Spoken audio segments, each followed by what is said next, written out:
The ground shook with each step the creature took. Annie Frost pressed herself against the overturned medical transport, her hands still gripping the supply kit she had managed to salvage before everything went wrong. Dust filled the air so thick she could taste it, and somewhere in that choking cloud something massive was breathing.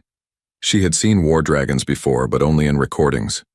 Everyone in the Galactic Relief Corps watched the footage during training, learning which battlefields to avoid and which species used what weapons. The Kryn Empire favored their bioengineered monsters above all else. Living tanks, some called them. Others had less polite names. This one was close. Too close. Annie had been a medical volunteer for 8 months. She treated burns and broken bones, delivered supplies to refugee camps, and tried not to think too hard about the politics behind each conflict. Her job was simple: help whoever needed it, regardless of which side they fought for. That philosophy had served her well until today, when her convoy took a wrong turn and drove straight into active combat. The other volunteers were dead. Annie had checked. She did not let herself think about their faces or remember their names. Not yet. Survival first, grief later. That was the rule. Through a gap in the twisted metal, she watched the dragon move. Its scales were deep red, almost black in places where old blood had dried. Scars covered every visible surface. Some wounds looked fresh, still weeping fluid that hissed when it hit the ground. The creature limped, favoring its left side. Something was embedded in its shoulder, a piece of shrapnel or broken weapon glinting in the fading light. The dragon stopped moving. Its head swung toward her hiding spot, and Annie felt her heart stop. Eyes like molten gold fixed on the wreckage. Steam rose from its nostrils. This close, she could see the intelligence in those eyes, the awareness. This was not just an animal, but it did not attack. After a long moment, the dragon turned away and continued its uneven path across the battlefield. Annie waited until the footsteps faded before she moved. Her training took over: check surroundings, assess threats, find safe route to extraction point.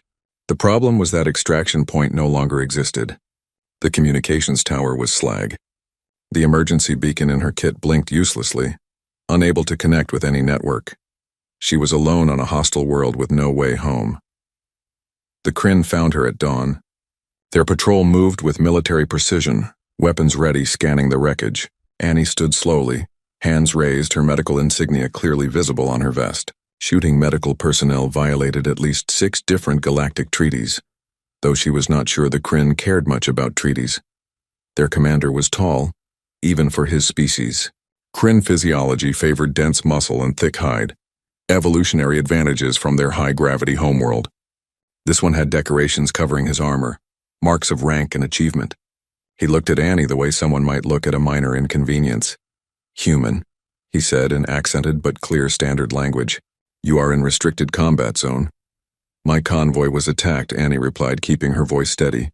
"I need to contact the Relief Corps." "That is not possible. You are now prisoner until your status is determined." He gestured to 2 soldiers who moved forward to take her arms. Annie did not resist. Resistance would be pointless.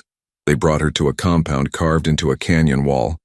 Temporary structures dotted the area, military efficiency evident in every placement. Soldiers moved between buildings with purpose. Equipment was stacked in precise rows.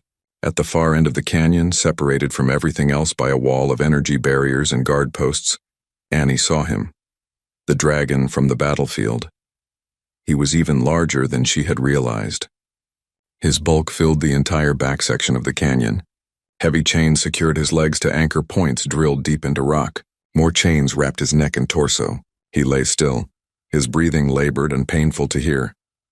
"That is Drathus," said a voice behind her. Annie turned to find a Kryn medic, identifiable by the green markings on his uniform. The Crimson Storm, greatest war dragon in the fleet. Or he was until he went mad. "Mad?" Annie asked. "He attacks anyone who approaches. 3 handlers dead, 7 wounded. We cannot treat his injuries. We cannot mount him for combat. Commander Torn wishes to destroy him, but High Command refuses. Too valuable, they say." The medic shook his head. "Valuable corpse, more like." Annie looked back at the dragon.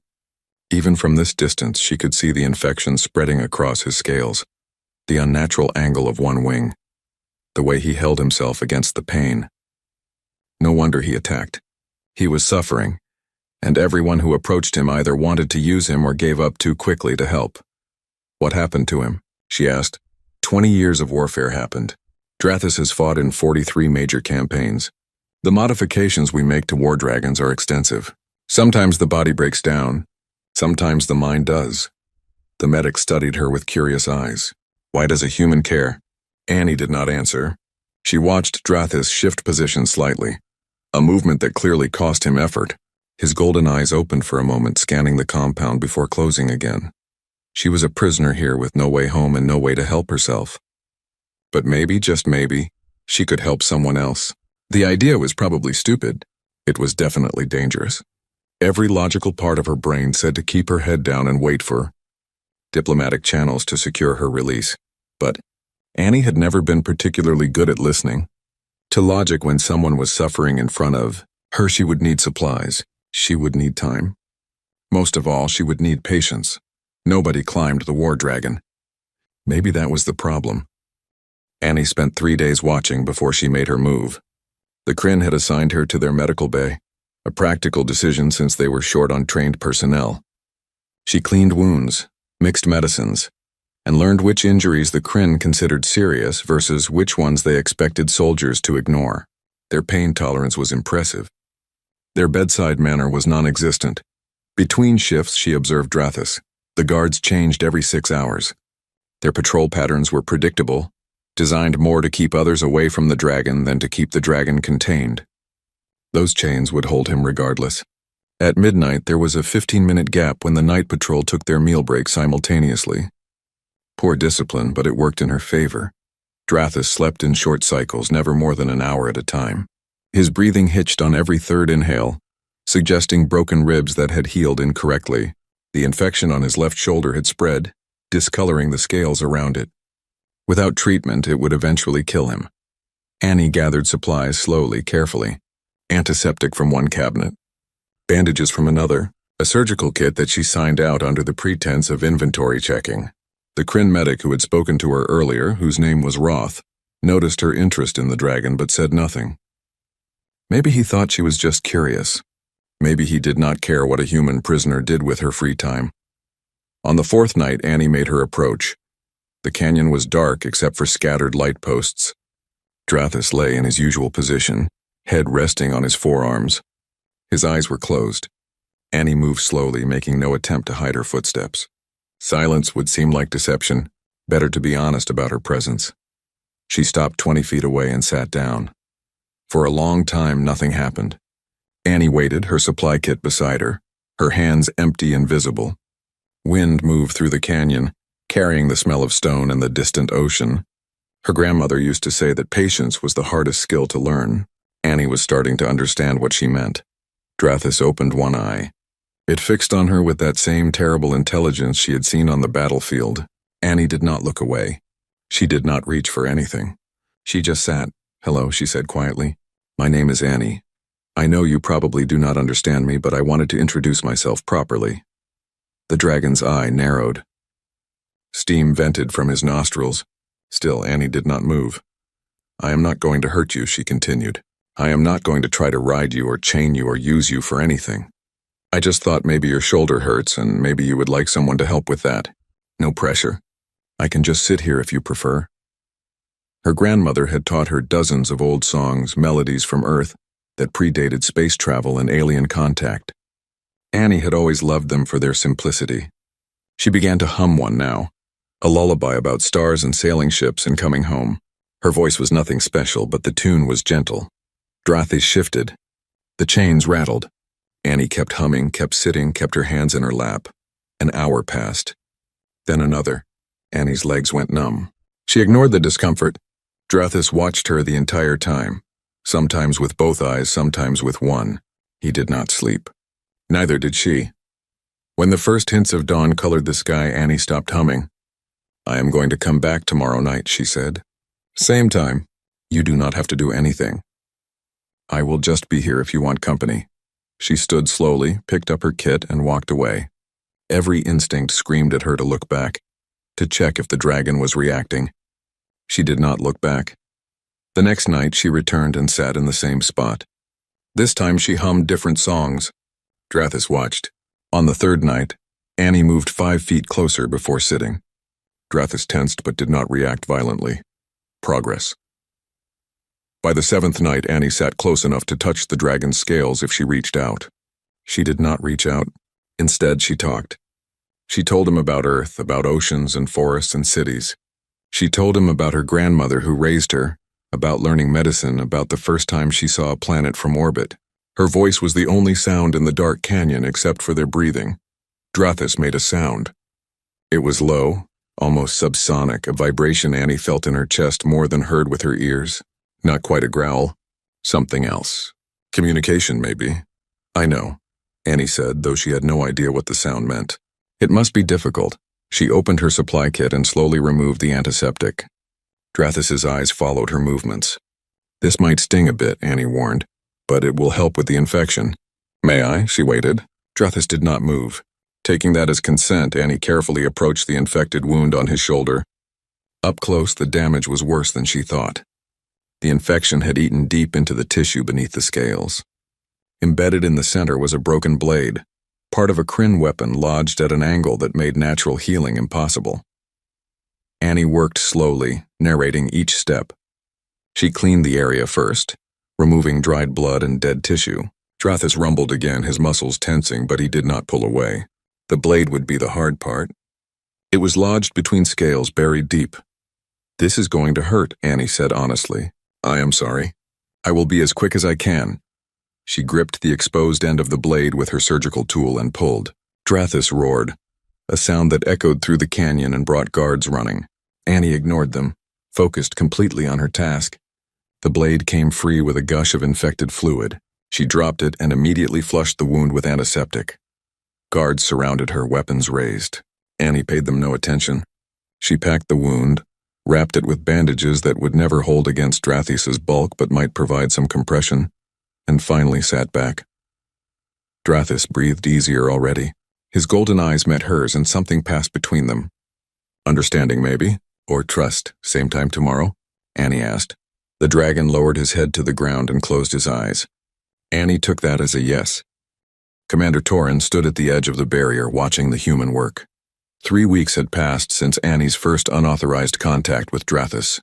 3 weeks of gradual, impossible progress.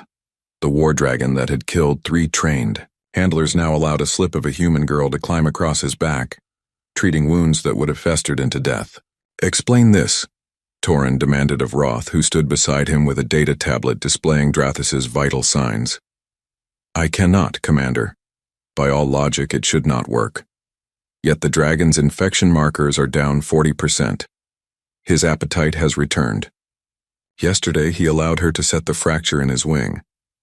Roth scrolled through medical readings. Whatever she is doing, it is effective. Torin watched Annie extract another piece of shrapnel from between Drathis's scales. The dragon rumbled, that strange sound he made only around her, not pain, something closer to communication. Can we replicate her methods with our handlers? We have tried. Drathis becomes violent the moment anyone else approaches. It is specific to the human. That is unacceptable. Drathis is military property. We cannot have a foreign prisoner as his sole caretaker. Torin made a decision. Tomorrow we test whether the dragon will accept combat commands from her. Annie learned about the plan when guards came for her during the morning meal. They did not explain, just escorted her to the command center where Torin waited with his senior officers. Maps covered the walls, tactical displays showing troop movements across the contested territories of Ashfall Ridge. You have done well with Drathis, Torin began without preamble. The dragon is operational again thanks to your efforts. Now you will ride him in combat. Annie's stomach dropped. I am a medic, I do not fight. You are a prisoner who has been given considerable freedom in exchange for your cooperation. That cooperation now extends to military application. Torin gestured to the maps. 3 days from now, there will be a major assault on enemy positions. Drathis will participate, you will guide him. And if I refuse? Then you are no longer useful. Neither is Drathis. Torin's expression did not change. We will destroy the dragon and process you through standard prisoner channels. You may eventually return to your people assuming diplomatic negotiations succeed. Drathis will simply be dead. It was not really a choice. Annie understood leverage when she saw it. "I will not attack anyone," she said firmly. "If I ride Drathis, it will be for rescue operations only. Medical evacuations, recovery of wounded soldiers. From both sides," she added, watching Torin's face. "I am a medic. That is what I do." Torin considered this. Several officers muttered objections, but he silenced them with a raised hand. "Acceptable. A flying medical platform has strategic value, but you will follow command structure and designated flight paths. Deviation will be considered hostile action." The next 2 days passed in intensive preparation. Annie learned basic flight commands from Kryn dragon handlers. Though she suspected Drathis would ignore most of them, she studied battlefield layouts and memorized radio protocols. Most importantly, she talked to Drathis constantly, explaining what was about to happen and what she needed from him. The dragon listened. His golden eyes tracked her movements as she walked around him, showing him maps and describing the mission. Annie had no idea how much he actually understood versus what he picked up from her tone and body language. But she talked anyway, building on the trust they had developed. On the morning of the operation, Annie climbed onto Drathis's back for the first time with purpose rather than treatment. The scales were warm beneath her, almost hot. She found handholds where spikes rose from his spine and settled into a natural groove between his shoulder blades. This close, she could feel his heartbeat, massive and steady. "Ready?" she asked quietly. Drathis's answer was to stand. The chains that usually held him had been removed. For the first time in years, he was free to move. His wings spread, each one as long as a small transport ship. The soldiers nearby scrambled back. The flight was beyond anything Annie had imagined. Drathis launched into the air with power that pressed her flat against his back. The compound fell away below them. Wind screamed past her ears. She gasped for breath in the thin upper atmosphere before Drathis leveled out, his flight becoming smooth and controlled. Below them, the battlefield spread like a map made real. 2 armies clashed across broken terrain, weapons fire creating patterns of light. Annie felt sick watching it, knowing each flash represented someone dying or being hurt. The radio in her ear crackled with commands, directing her toward a Kryn position taking heavy fire. Wounded soldiers needed extraction. Annie leaned forward, pressing her hand against Drathis's scales in the signal they had practiced. The dragon banked, diving toward the coordinates with frightening speed. They landed in chaos. Explosions, screaming, the smell of burnt flesh and ozone. Annie slid from Drathis's back and ran toward the wounded, her medical training overriding her fear. She worked fast, stabilizing the worst injuries while Drathis provided cover simply by being there. Enemy forces held their fire, uncertain how to react to the legendary Crimson Storm appearing in their midst but not attacking. Annie loaded 3 wounded soldiers onto a harness rigged to Drathis's back. As she worked, she saw more injured beyond the Kryn lines, enemy soldiers bleeding out in the dirt. Her people, in a different sense, people who needed help. "Commander," she spoke into the radio, "I have wounded hostiles in view, requesting permission to extract." Silence. Then Torin's voice, tight with disapproval. "Negative. Complete your mission and return to base." Annie looked at Drathis. The dragon looked back at her with those knowing eyes. She thought about what was right versus what was ordered. She thought about why she became a medic in the first place.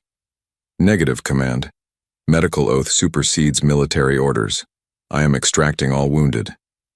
She switched off the radio before Torin could respond. It took 4 more trips. Annie and Drathis pulled wounded soldiers from both sides out of the combat zone, treating them equally regardless of which army they served.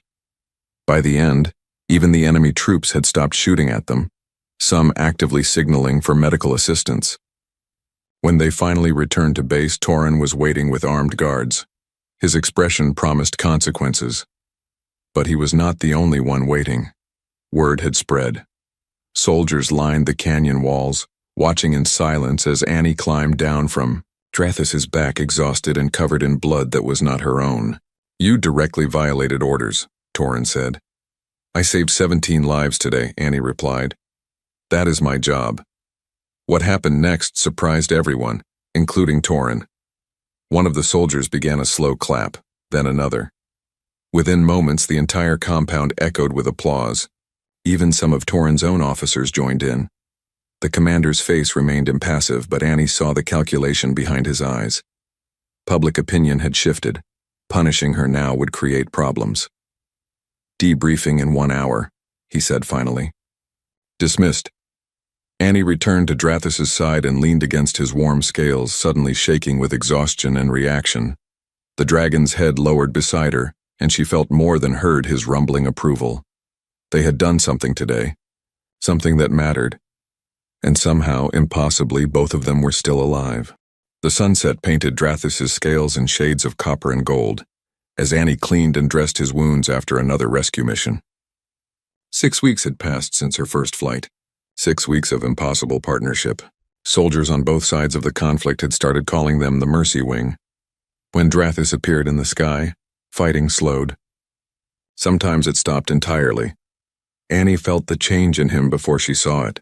A tremor ran through his body, different from the usual muscle tension. His breathing shifted. Then images flooded her mind, vivid and terrible. She saw through Drathus's eyes, but younger eyes. Saw a world of floating islands and crystal blue skies. Saw others of his kind, smaller dragons in colors of green and violet and silver playing in updrafts. Saw armed figures arriving, nets and weapons, capturing hatchlings while parents screamed overhead. The vision ended as abruptly as it began. Annie found herself gasping, tears streaming down her face for reasons she did not fully understand. The emotions lingered, powerful and raw. Loss, grief, betrayal. "They took you," Annie whispered, her hand pressed against Drathus's scales.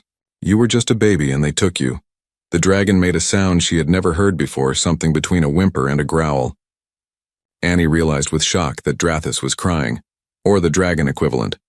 Heavy drops fell from his eyes, hissing where they struck stone. She spent that night beside him, not treating wounds, but simply being present. Drathus shared more memories. Annie saw years of training, of pain, of modification surgeries that changed his body and mind. Saw battles where he killed because that was what he was forced to do. Saw handlers who beat him when he hesitated and rewarded him when he destroyed. By dawn, Annie understood. The Kryn had not just enslaved Drathus. They had broken something fundamental in him, and then expected the broken pieces to function like a machine. She found Roth in the medical bay preparing for the day's work. "I need access to the genetic records," Annie said without greeting. "For the War Dragon program." Roth looked up, surprised. "Those files are classified military research. I know what they did to him. To all of them. I need to understand the modifications so I can help reverse them." "Reverse them?" Roth's expression shifted to concern. "That would be treason. The War Dragons are strategic military assets. Their value lies in their enhancements. Their value lies in being living creatures who deserve basic dignity," Annie shot back. "You have seen what Drathus becomes when he is treated with basic respect. Imagine what he could be without the modifications causing him constant pain." Roth said nothing for a long moment. Then he sighed. "I cannot give you access, but I also cannot monitor every terminal in this facility. If someone were to use my login credentials during my lunch break, I would have no way of knowing." He wrote a code on a slip of paper and left it on the desk. Annie spent her lunch break reading through files that made her physically ill. The modifications were extensive and brutal. Aggression enhancements that kept dragons in a state of perpetual fury. Pain suppressors that masked injuries until they became critical. Loyalty programming that punished independent thought. Growth accelerators that pushed their bodies to unsustainable sizes.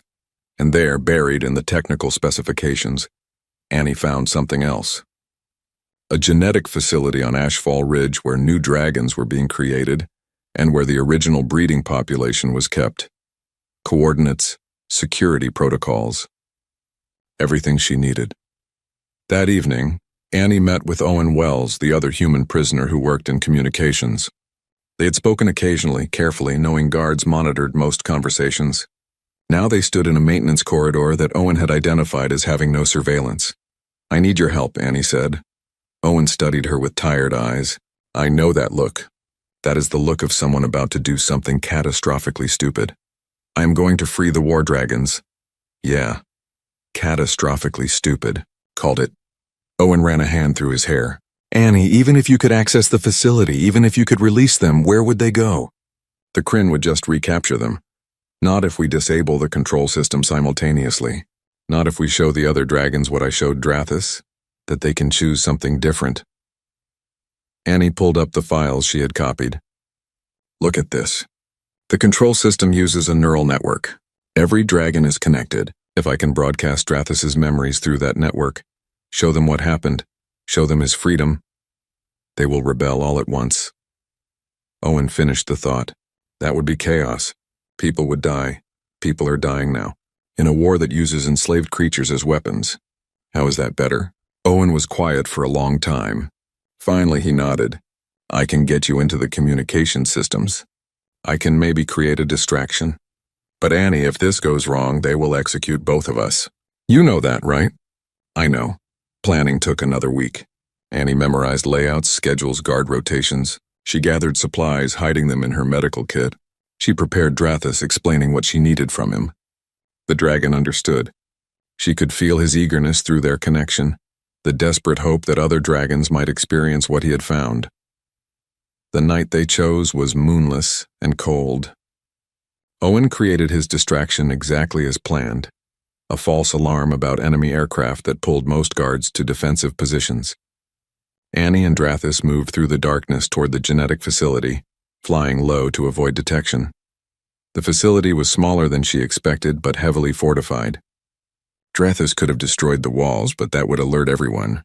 Instead, Annie used access codes Owen had obtained through careful hacking. The door opened. They slipped inside. The breeding chamber was a nightmare made real. Dragons in cages barely larger than their bodies, subjected to constant testing and modification. Some were young, still showing colors from their homeworld. Others looked ancient, their scales dull from captivity. All of them turned to stare as Annie and Drathis entered. Annie worked fast. She connected Owen's modified device to the neural network terminal. The code he had written would broadcast Drathis's memories to every dragon connected to the system. Every war dragon on Ashfall Ridge, every dragon in this facility. All of them would see what freedom felt like, what choice meant. Ready? Annie asked Drathis. The dragon lowered his head, touching it to the terminal. Annie activated the broadcast. What happened next would be talked about for generations. Across Ashfall Ridge, war dragons stopped following orders. Some simply froze in place, overwhelmed by the flood of new information. Others broke their handlers' control violently, throwing off riders and smashing restraints. In the facility, caged dragons began to roar, a sound that built until the walls shook. Annie released the cage locks. Dragons poured out, disoriented but free. Alarms screamed. Automated defenses activated. Annie threw herself onto Drathis's back as the facility erupted into chaos. They flew through weapons fire and explosions, Drathis leading a stream of freed dragons into the night sky. Behind them, more dragons rose from across the battlefield, converging on Annie's signal. The sky filled with wings and roars and the promise of something new. 53 dragons answered the call. 53 creatures who had known only war now flew together toward an uncertain future. And at the front, a quiet human girl held tight to her friend's scales, terrified and exhilarated in equal measure. The rebellion had begun. Space was colder than Annie expected.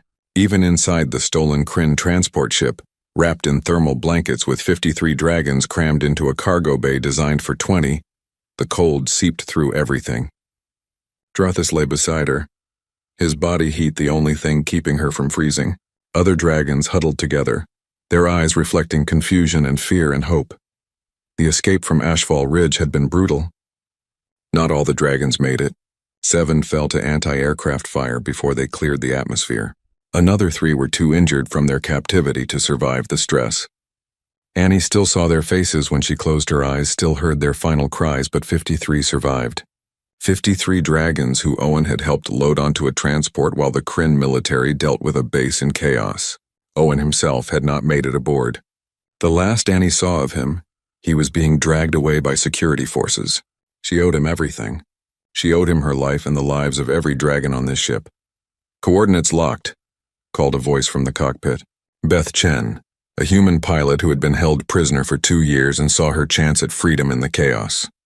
She was not military, Just a cargo hauler who took a wrong contract and ended up in Kryn custody, but she could fly and that was all that mattered. How long until we reach the coordinates? Annie asked. 14 hours at current speed, assuming we are not intercepted. Beth glanced at her sensors. I am picking up pursuit ships launching from Ashfall Ridge. They are not close yet, but they will catch us if we maintain this heading. Annie looked at Drathis. The dragon's eyes met hers and she felt his thoughts mixing with her own. Calm, trust, home. He had shown her the coordinates in his memories, the location of his birth world. The place that Kryn took him from 40 years ago. We keep going, Annie said, no matter what. The 14 hours stretched into eternity. Dragons grew restless in the cramped space. Some of the younger ones cried out, distressed by the unfamiliar environment. Annie moved between them, treating injuries, offering what comfort she could. She used the last of her medical supplies on a green dragon with a shattered wing, knowing it might not be enough. The Kryn pursuit ships gained steadily. Beth pushed the transport to its limits, but the military vessels were faster, better armed. By the 12th hour, weapons fire began striking their shields. We are not going to make it, Beth said. Shields are at 30%. I can maybe keep us intact for another hour before they board us. Annie refused to accept that. Not after everything.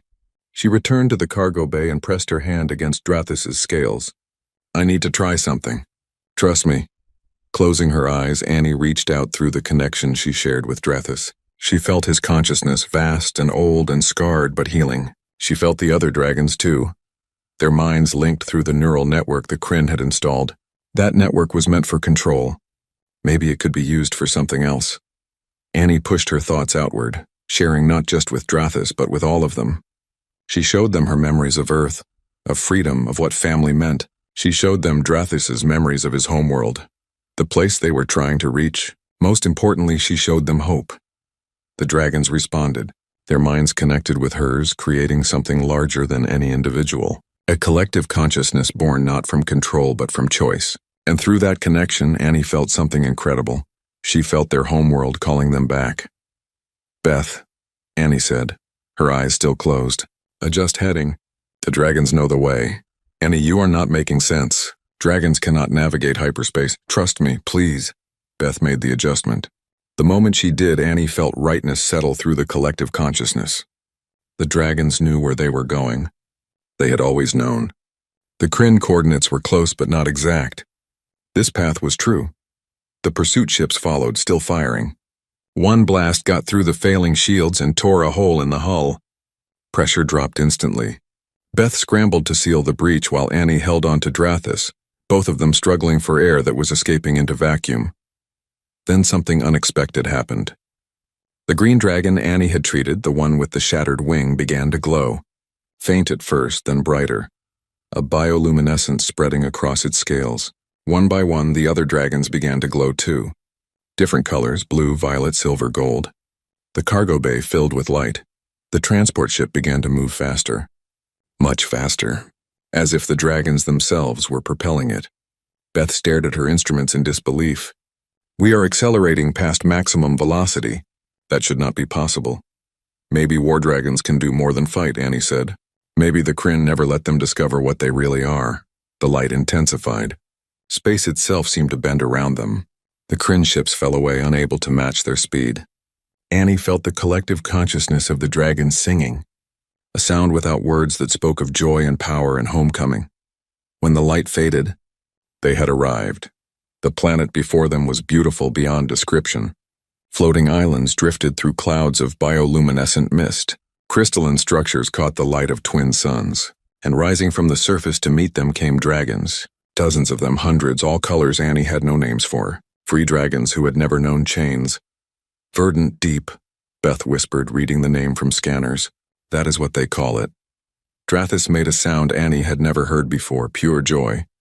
The cargo bay doors opened and dragons poured out into the atmosphere of their homeworld. Some flew awkwardly, their bodies too modified by Kryn engineering. Others soared with natural grace, remembering what they had lost. Annie watched them go, tears streaming down her face. This was why she became a medic. Not to patch wounds so soldiers could return to battle, but to heal the damage that never should have been done in the first place. Drathis remained beside her, even as other dragons called to him. He looked at Annie, a question in his golden eyes. "Go," she said. "It is okay. You are home." The dragon touched his head to hers gently, sharing one last moment of connection. Then he spread his wings and launched into the sky, joining his people for the first time in 40 years. Annie stood at the open cargo bay door, watching dragons dance in alien skies, and felt something break and heal simultaneously in her chest. They had done it. They had actually done it. Rain fell softly on the floating islands, warm and gentle, carrying the scent of growing things Annie had no names for. She sat on a platform of living crystal, watching young dragons play in the waterfalls that connected one island to another. 6 months had passed since they arrived on Verdant Deep. 6 months of healing and learning and building something new. The elder dragons had welcomed the returned exiles with open wings, but integration proved harder than anyone hoped. War dragons bore modifications that could not be fully undone. Their bodies were too large, their instincts too warped by genetic tampering. Some struggled with aggression they could not control. Others suffered from pain that medicine could only dull, never eliminate. Annie had worked herself nearly to exhaustion those first months, treating injuries and mediating conflicts and teaching others what she had learned with Drathis. Beth helped, along with 3 other humans who had been part of the Galactic Relief Corps before capture. Together, they established a healing sanctuary on one of the larger islands, a place where war dragons could recover at their own pace. The galactic community had responded to news of the escape with predictable chaos. Some species condemned the Kryn war dragon program. Others defended it as legitimate military research. Diplomatic channels buzzed with accusations and demands. The Kryn Empire initially threatened invasion to reclaim their property, but public pressure forced them to back down. Slowly, reluctantly, reforms began. Annie barely followed the politics. She had more immediate concerns. Like the silver dragon who still woke screaming from nightmares. Like the violet one who refused to eat. Like Drathis, who spent hours every day flying alone to the farthest islands, processing decades of trauma in whatever way dragons processed such things. "You should go home," Beth said one evening as they prepared the clinic for the next day. "Back to Earth. You have done everything you could here." "I know," Annie replied, organizing medical supplies. "The Relief Corps has been asking when I am returning. They have new assignments waiting." "But," Annie looked out at the sunset painting the sky in colors Earth never had. "I am not sure where home is anymore." Footsteps behind them, too heavy to be human. Annie turned to find an elder dragon, her scales the deep blue of ocean depths.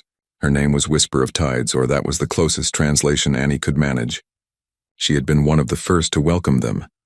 "The young ones ask for you," Whisper of Tides said in the clicking, harmonic language of her people.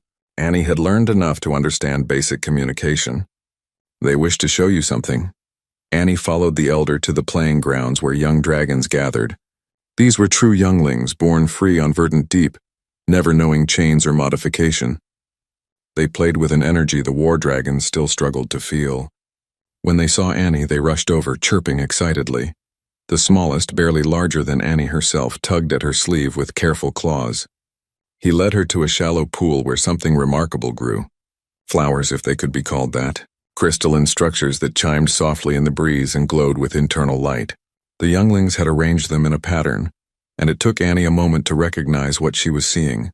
Her name, written in standard letters with alien flowers. "A gift?" "Thank you," Annie said, her voice thick with emotion. "This is beautiful." The younglings chattered happily. One offered her a flower to keep. Annie took it carefully, marveling at how it felt alive in her palm, warm and humming with gentle energy. When she returned to the clinic, Drathis was waiting. He still came to her each evening, maintaining the bond they had built. But something was different today. His posture held new confidence. His eyes showed peace Annie had not seen before. "You look better," she said, approaching to run her hand along his scales. Drathis rumbled, that sound of contentment Annie loved. Then he did something he had never done before. He shared a memory that was not from his past, but from his present. Annie saw herself through his eyes, saw how she moved through the sanctuary, helping without expecting gratitude, caring without demanding affection, saw herself the way Drathis saw her, as someone who had given him back not just his freedom but his sense of self. The memory shifted. Showed her Earth, green and blue and familiar. Showed her family, her grandmother who had passed 2 years ago but who Drathis remembered from Annie's own memories. Showed her making the choice that felt right, not the choice others expected. "You want me to decide?" Annie said softly. "Stay or go." Drathis touched his head to hers. The meaning was clear. Either choice was acceptable. Either choice was an act of freedom. He would understand. Annie spent that night walking the floating islands, thinking about what she wanted versus what she thought she should want. The Relief Corps needed her skills. Earth needed medical volunteers. There were thousands of conflicts across the galaxy where one person could make a difference. But there were also 43 war dragons on Verdant Deep who still struggled with their trauma. There were elder dragons trying to understand the modifications forced on their returned children. There were other species beginning to reach out, asking questions about what happened, about whether healing was possible for their own wounded. By morning, Annie had made her decision. She contacted the Relief Corps and tendered her resignation. Then she composed a message to the Galactic Council, offering her services as a consultant on rehabilitation and interspecies healing. She would stay on Verdant Deep, at least for now. She would help build something that had never existed before, a place where beings damaged by war could learn to be whole again. When she told Drathis, the dragon sang. An actual song, something the war modifications had stolen from him and that he had finally rediscovered. Other dragons joined in, their voices creating harmonies that made the Crystal Islands resonate.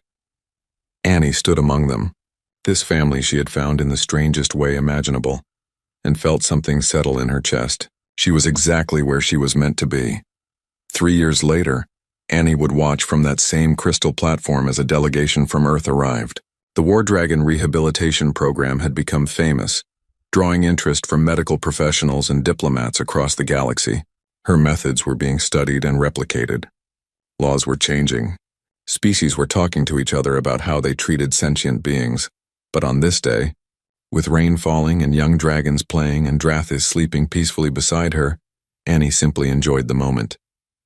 She had climbed the war dragon that no warrior could reach, and in doing so had discovered something profound.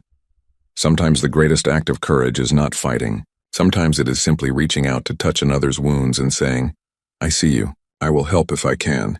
You are not alone." The dragons sang their evening song. Annie hummed along, her voice small but steady among theirs. And on Verdant Deep, healing continued, one gentle touch at a time.